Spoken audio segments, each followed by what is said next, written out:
Carson York. So your teammate said you are a really good team leader, somebody they look to.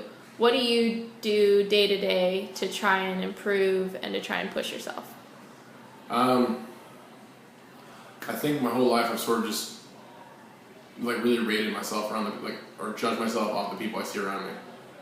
So no matter whether I was in school, when I was in high school or middle school or elementary school or athletics, whatever, I get really mad at myself if I think people around me are better than me at something. So if I'm in class, if I get an A minus, that means somebody was better than me in that class. And so I actually think I have some stress problems from it. But I think no matter what, every day there's always people around me who are better at me than something, and I'm probably too good at finding those people and sort of trying to grade myself off those people, and therefore I never feel like I'm good enough in anything I do, whether it's school or football or anything like that.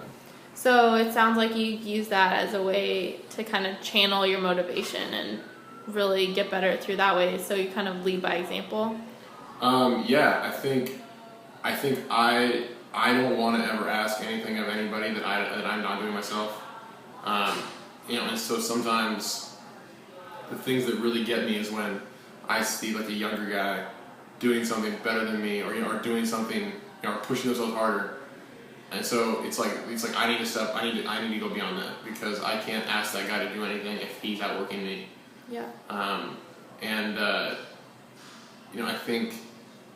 think you have to lead by example before you can lead any other way, because people see BS and they're not going to listen to anybody, or they're not going to follow anybody who they think is not backing their words over the actions. But I think once people see you a certain way, they'll trust your voice. But if they don't trust your voice, then you might as well not have it. Yeah, you really have to gain respect, especially when you come in as a freshman. Yeah, I think that's why it ends up with seniors being leaders or older guys being leaders.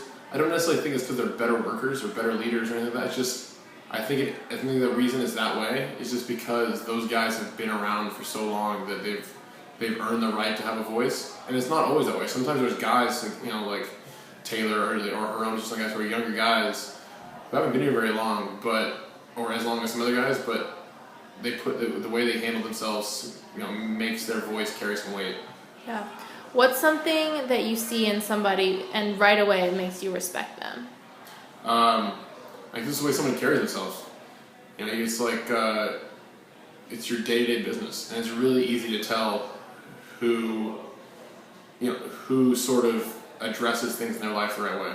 And most people, you can sort of tell that from the first interaction. And so there's probably lots of subliminal stuff, or lots of sort of mannerisms and stuff that we can't even identify, that with certain individuals, the way they carry themselves, you don't have to see them do anything sometimes. You can just tell this is the kind of person that handles their business.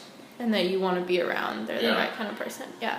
Was there somebody in particular you remember when you came in as a freshman who you looked up to and you knew was just that kind of person? Yeah, when I first got here, our offensive lineman, Max Unger, I play for the Seahawks now, he didn't say things a lot, but when he did say things, the entire team, didn't matter what position they played, anything, stop what they're doing and listen. Wow.